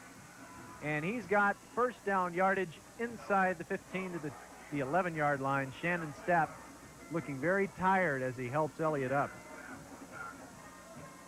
Again, you can see here there's just no one for the quarterback. The defensive end fell all the way inside there. No one for the quarterback. And John Hacker playing effectively what Central would call the pincher position, coming around from the left defensive end chasing Bowman, but Bowman had about a 3-yard head start on him, and he's just too fast anyway. That's right. With his speed, he would never catch it. 3 wideouts for Central. 1st and 10 from the 11. Fade pattern in the corner for King, and he made a great effort to get there, but that's good coverage by Stephen Scott. It sure was. Scott's done an excellent job on King, because I know King is an excellent receiver, but covered him real well there. Run the fade route. 3:21 left in the third here. You can see good coverage, turn back inside looking for the ball, a little bit long. Good effort and good coverage. Good non-call. I've seen some officials make a chintzy call of interference, but not enough contact there to justify it. Bowman keeps again, doesn't go around the end, but up the middle, and he scores again, his 3rd touchdown of the game. 3 touchdowns rushing for Bowman, 1 passing, and the Bobcats have broken this game open. It's 25-0 with the extra See point. here, they make an adjustment. The end stays at home this time. Linebacker gets out there, so he just breaks it way back inside against the grain. Good move there. With that speed, he just makes things happen. Stop and start, Tony Dorsett type moves. And now Bowman stays in the game. The Bobcats will go for 2 to try to make it 27-0. Jones up the middle, and the 2-point conversion is good. Cats up by 27, and now they can just send their defense out there, pin their ears back, and come at the quarterback. There's our score. Doesn't it look beautiful? 27-0 Bobcats. Linemen love to dominate the game, and the Bobcats are getting a chance to here with the big lead. Running behind Tiarina and scoring easily, Benny Jones, 27-0. Big surge by the offensive line. They did a great job knocking them all the way back in the end zone. Tascosa's got to be discouraged. It's a little bit harder to plant your feet and push back on that surge when you feel like your offense isn't going to score points for you. And we'll see if Tascosa can get it out beyond the 20. Marlon Smith, who hasn't played at all at running back, running sideline to sideline, trying to make something happen, and he does. As a flag goes down, he gets out to the 38. But this may come back. Usually when you see a flag, it's either a clip or illegal block. Just missing a tackle for Central way back early in the return, Andrew Graves, and he walked slowly off the field, but he looks like he's going to be okay. Holding in. And again, they're going to start with real poor field position. Starts it up the middle. Not much there. Tries to use his speed. Pretty good move there to get outside. There's probably I don't know if that's it or not. That looked kind of marginal. It's going to have good field position, but again, look where they are, at the 13-yard line. Oh, the wireless mic finally working for the official there. And I wish it had been working back in the first half on the grounding call that wasn't, and the interception that wasn't. I'd like an explanation of that myself. So here again they sit at their 13-yard line. B.D. Ware has to throw now, and he throws a little hitch screen out here to Stephen Scott, but Ronald Branch is on the case. Very good coverage.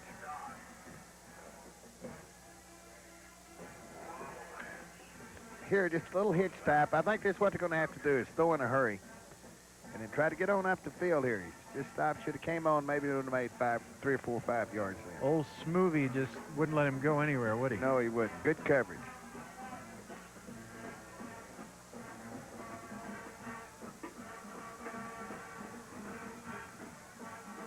Central still with the 6-man defensive front, and Marlon Smith getting his first offensive carry of the game. He had the sore back after taking a shot in the Coronado game, and he went down hard on it there. Gets up looking like he doesn't feel quite himself. And a 2-yard gain. Pull both guards. Try to get up in there. Looks like it's going to be more there than there was. Who made that tackle? I think it was Branch again. Branch made an outstanding tackle. Straight drop back, the screen. Oh boy.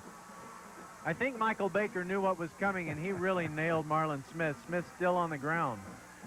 Well, this is a great play by Marlon Smith.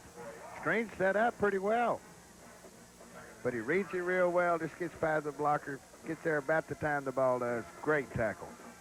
And folks, it's not as cold as it could be, but it is under 40 degrees. And poor Marlon Smith, the leading rusher on this team, hadn't been used for a single offensive play. They bring him in, they let him touch it on 2 consecutive plays. He gets thrown down on his back, and he gets nailed in the back. Cantu, it's all he can do is to get it away, and the quickest fair catch in the history of football by Ronald Branch. How many times do you think he was able to wave it back and forth with a hang time of about 0.5 seconds? Not very many. And again, look at the field position. I don't believe Central has started a drive past the 50-yard line since the first half. I don't think I've ever seen a football game where the field position throughout was so consistently in favor of one team, and that's to the Cats' credit. They've been able to make that happen. But you're right, it's just been invariable. Bowman gives it off to Jones, breaks the tackle at the line, and running free to a touchdown. How about that? The Bobcats really have Tascosa guessing. As soon as Bowman got rid of this ball, they were grabbing him, and they said, oh, now we got the guy with the ball, but Bowman didn't have it. And Jones bounced off one guy and was hardly touched after that. Steven Scott, a token effort, good effort, but it was just too late at the goal line. But this thing is going to get ugly. I think for the fourth quarter, if Tascosa doesn't get your composure a little bit. I think they got down a little bit there. Of course, that field position, the defense has been playing all the game and so forth. The defense is kind of down. They may need to get a few substitute in there, give them a little bit of rest. But the main thing they need to do, the offense has got to move the ball and let them rest a little bit. Line drive kick, I guess you could say it was ugly, but it went to the dance in a pretty dress. And now it's 34-0 Bobcats with 59 seconds left in the third. They have really blown this thing open, outscoring Tascosa 22-0 in this period.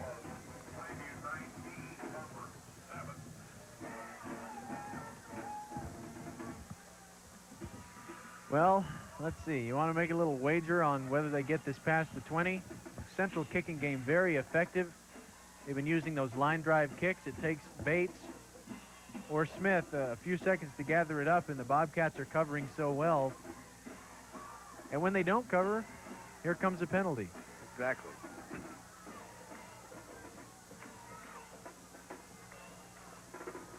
There are some Tascosa fans starting to head for the exits here as the cause is really lost.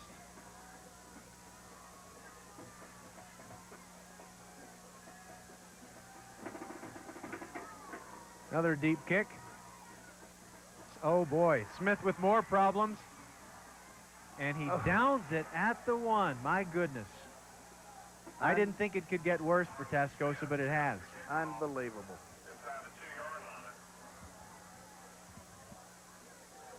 Man, I feel sorry for the kid. He's been battling the injury, and he just the one good return he had was called back.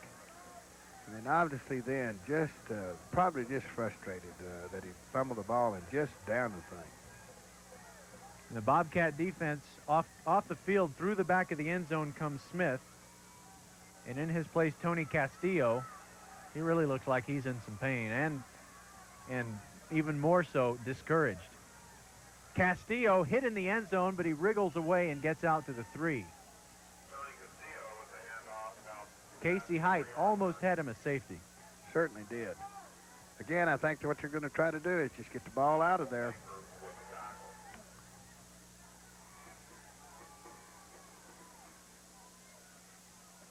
See, Here's hit the the backfield. stunt. Good job just getting out of that safety.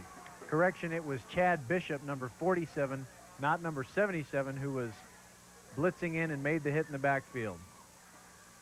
There, nowhere to go for Ernest Mitchell.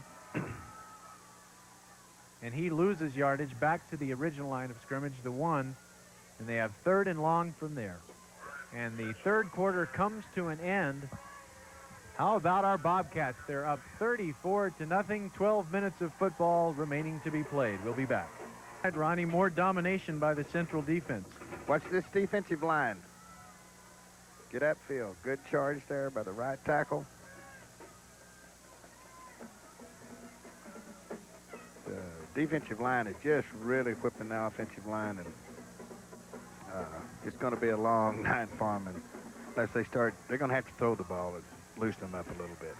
Bobcats starting to make some substitutions. Michael Prather in there at one of the defensive ends, and he was pressuring the Tascosa running attack. Power eye, they move out of the end zone, and the pass is completed out at the 10.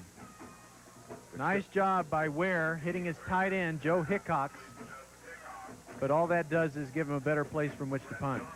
Right, but still Central's going to have excellent field position. They've just done it all day. Credit that to the defense. They've really, really played well tonight. Well, what you hear about Central is the offense. They do have a terrific offense. They're first in the state with 452 average yards per game. Ben Montgomery throwing for more than 2,300 yards so far, but the defense has really said, hey, we're a part of this state championship drive ourselves. And they've done really a fine job. Another hurried kick by Cantu, this one not returned. And Central, boy, what terrible field position they have by their standards. Exactly. At the Tascosa 44, and we may see some wholesale substitutions for the Cats offense. But then on the other hand, you have to consider what will happen for them next week against either El Paso Hanks or El Paso Coronado, and by now you know who the opponent will be, because Elliot Bowman, unless Ben Montgomery gets healthy, is going to be the quarterback. You have to let him get a few more snaps out there and see what he's prepared to do with the next playoff challenge.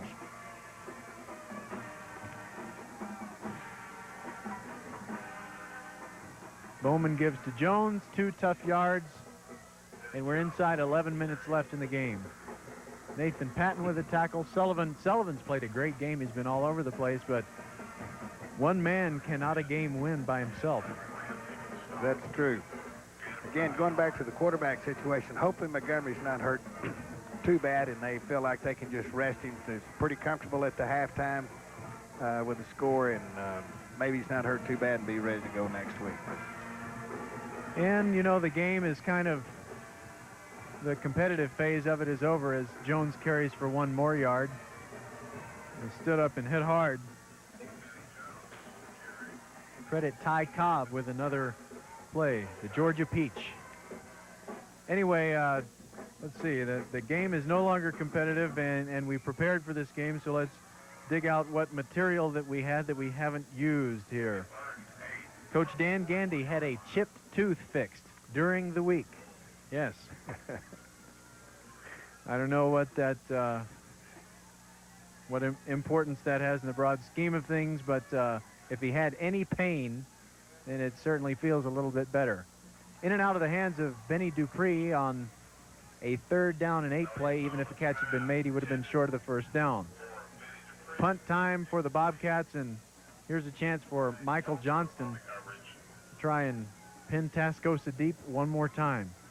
Roger, how many games this year did the Bobcats rush for more yards than they passed? I don't think there was a single one. It may happen tonight. They've had a lot of games with lead changes, and that's dictated that they pass, and of course they pass very well. But they are in a position to just sit on it and use as much clock as possible. We're at 9:45 left in the game. And the Cats take a delay of game penalty that will move the line of scrimmage back from the 41 to the 46. And now the leg of David Johnston can swing free on the punt. Talking about the quarterback situation earlier, if Montgomery can play, I'm sure the coaches feel pretty comfortable with Bowman. He obviously a little better runner than he is passer, but he has delivered the ball well tonight when he has had to throw. And you can see the confidence. With every series he came out, he was able to make some plays, and I think we have to assume that the El Paso opponent the Bobcats face next week will be prepared for those naked options. Stephen Scott trying to bring the punt back and valiantly doing it, but he's driven back by Brett Johnston at the 15 and gets a helping hand up. Nathan Grant also there at the end of the play. And now the question is, the Central Bobcat defense, which really wants a shutout, needs to continue to play the good, strong game and keep Tascosa deep in its own end. Stephen Scott trying to make something happen, but very good coverage there by the Central Bobcats, and which they've done all night. They've won the kicking game by far, too. Ware dumps it for Cantu. Gains 6. Well, it's tough to watch a player like Stephen Scott. He's a senior, the leading receiver on the team, and his career deserves to end better than this, but maybe he'll get a chance to play in college. Here we go, about a 3-step drop, little quick slant there to the wing back, picks up 6 yards. I think they're going to have to do that. Just something real quick, just get the ball past the line of scrimmage and see if they can run with it. There's no such thing as a 34-point play. They're not going to win, so it would be a good idea. Do whatever you can to advance the ball down the field and get a score. Rondrick Broman, no, I'm sorry, it wasn't Rondrick. It was Prather. Brought down Ernest Mitchell to bring up 3rd down and 2. Can run the trap up inside, but not much there, and had to break it outside. Good pursuit. Defense has played excellent. It was Bowman. Sorry about that. 3rd and short. Cantu, 1st down, dragging John Smith and company, pushing the pile forward. 31-yard line, the new line of scrimmage. And by the time the Rebels run another play, there will be 8 minutes left in the game. A little better surge by the offensive line then.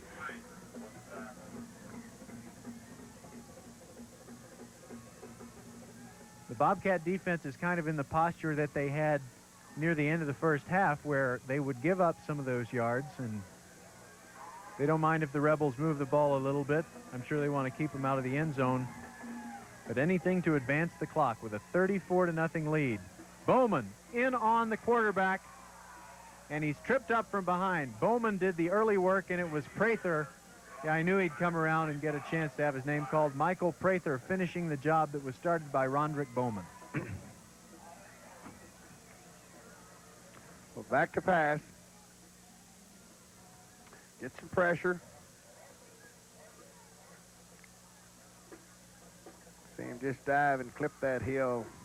Had to go down. Again, a coverage sack, I would say. And late flag for holding, so back the Rebels up. And B.D. Ware, what a frustrating night for him. He's a junior. He'll be back.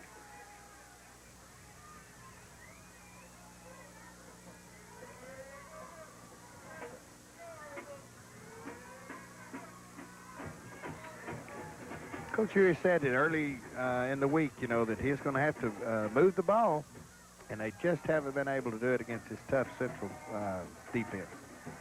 Well, the Central defense is a unit that has really grown over the course of the season. Watch this play. Here's Ware dropping back. Throwing complete for Scott. Doesn't get too far. Jason Holton wrestling him down. Early in the season, Central's defense gave up a lot of points. In a victory over Killeen Ellison, they gave up 33. They gave up 56 in losing to Temple, which was ranked #1 in the state at the time. But they made some moves back there. They had Chad Bishop, Brett Johnston, Gary Morgan moved into places where they could do their best job. in the Odessa game, they brought in Ronald Branch. He solidified the cornerback position. And the defensive front, which features some great senior talent. John Smith and Michael Baker came through, and Coach Gandy was expecting leadership from them, which maybe at the beginning wasn't coming through, but it certainly has lately. Well, they certainly have looked good tonight. And there's Captain John Smith discussing a penalty option with the official and with Coach Gandy. Coach Gandy says, take it.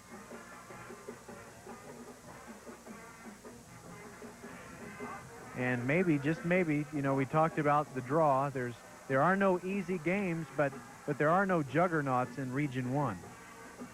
So any team that wins and wins handily in the first round and has some momentum Certainly has to think it has a chance to get to this quarterfinals. Certainly, and they will improve every week and gain more confidence every week. They had one shutout against Abilene High. The final score of that game was 54-0. It was homecoming.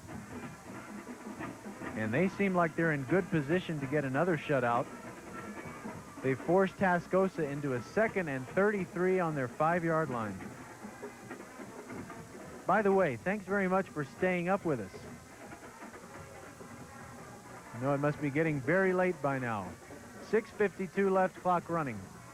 They give it to Cantu. Damage control. Flags down again. Well, again, not very much running room.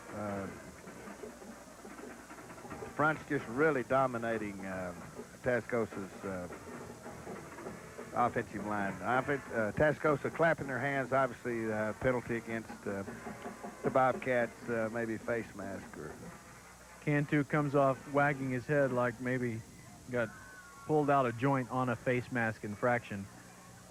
Warming up, throwing the ball over here is the backup quarterback, Ryan Simmons, on the bench. So maybe later in this possession, or if there is a subsequent possession for the Rebels, he might come in and relieve B.D. Ware, who's been running for his life all night.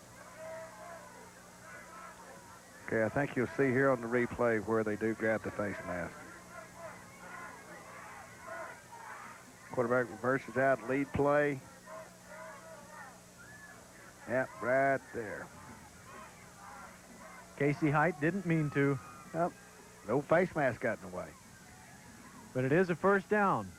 They go from 2nd and 33 to 1st and 10, and they give it to Castillo.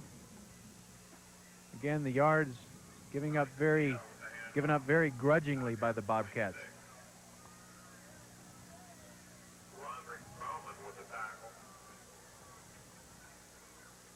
Almost inside 6 minutes.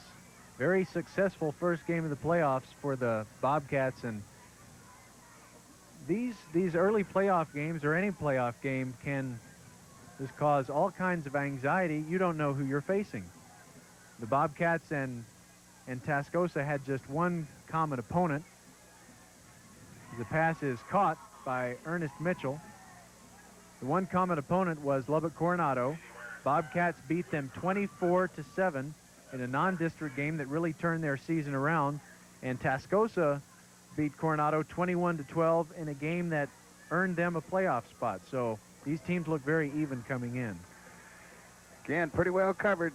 Central just dropping back in zone, being very patient, letting them move the ball a little bit. Just don't want to give up anything big. 3rd and 2, 5:10 left, clock running. Give it to Cantu, first down, breaks a couple of tackles. And he's eventually tackled by Steve Haviland. Another first down, the clock will stop. It's right at 5, and as soon as they set the chains, it'll start going again.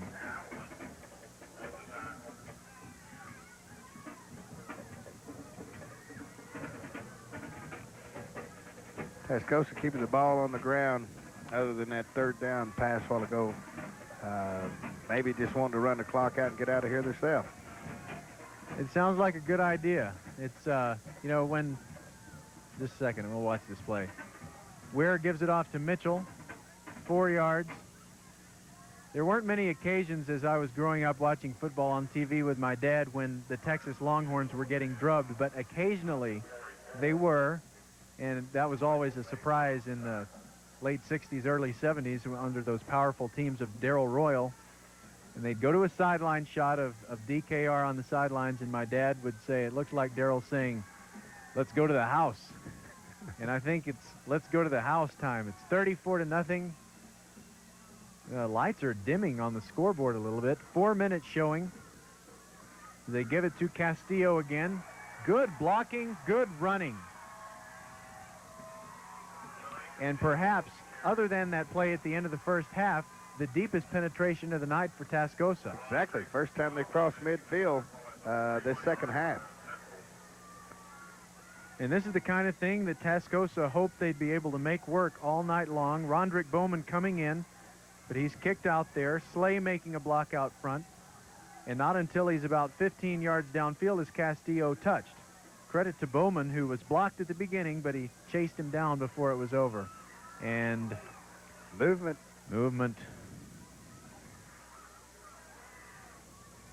It's easy to flinch after all those hits.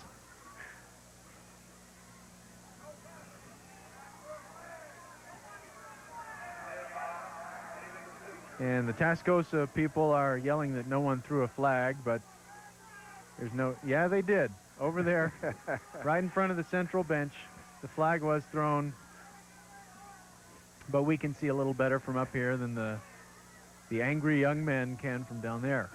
34-0. There will be about 3 minutes left when they get this ball snapped.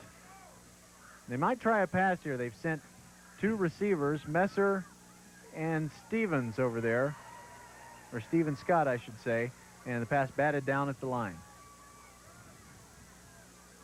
Trying to hit the slant in.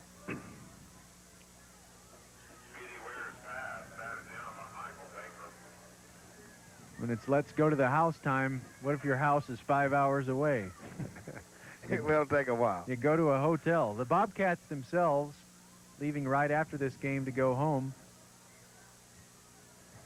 But some of us are staying behind. Get up and wait till we don't have to use the headlights. 2:54 left in the game, and Ware trying to make something happen, tipped incomplete. Ball tipped again. They're still getting good pressure. The Rebels just have not been able to do anything at the line of scrimmage. John Smith may have knocked that down. If it wasn't John, we'll be able to figure it out.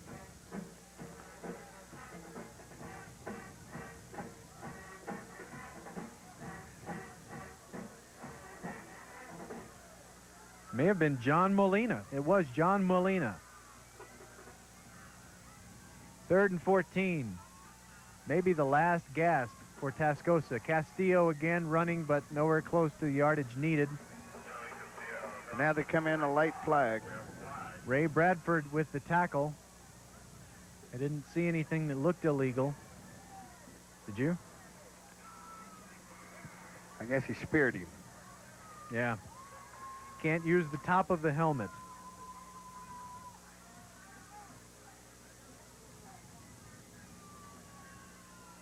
This will be 15 big ones in the first down.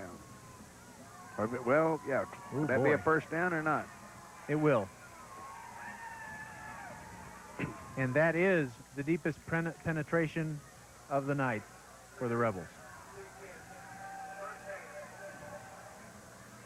And as time is winding down, I want to say, Ronnie, I appreciate you coming in and spending some time with us and helping us with this broadcast.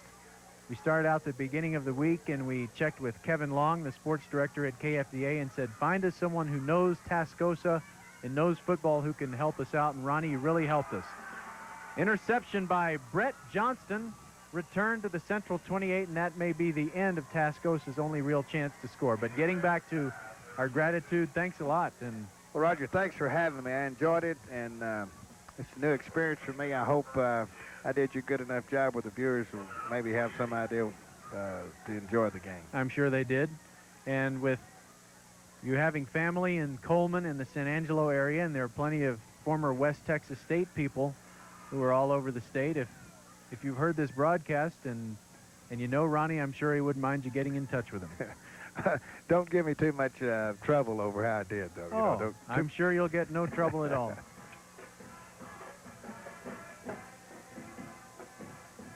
Besides, I didn't urge anyone to give you a call until after they probably went to bed, because there's almost 2 minutes left, and it's 34-0, and the Bobcats should be able to just run out the clock here. Yeah, just again, the straight dive right up the middle.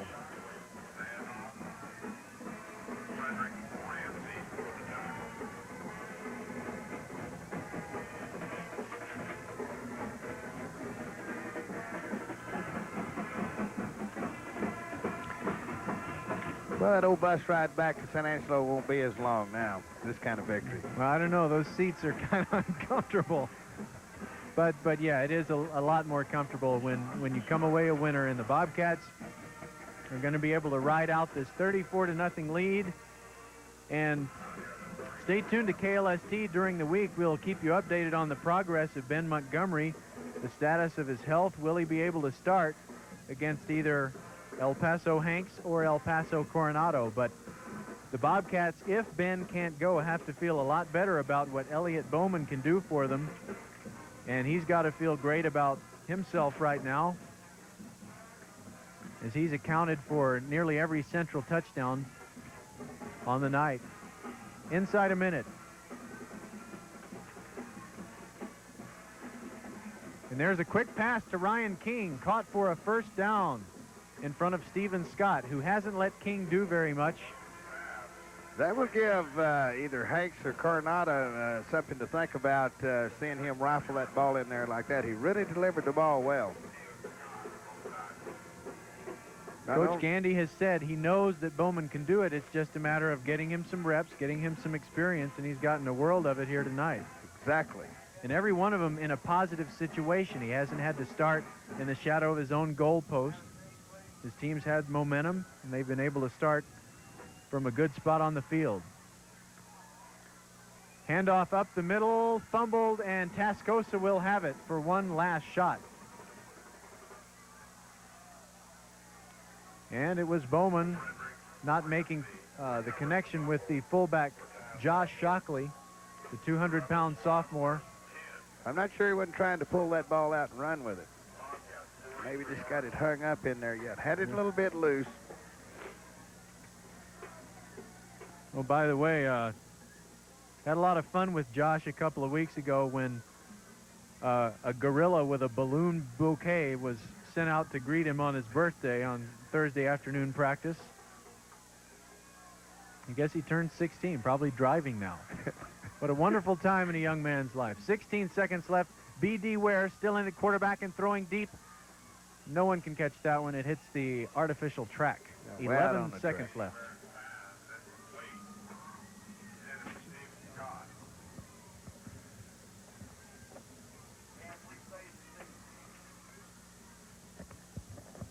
Well, this has been an interesting game.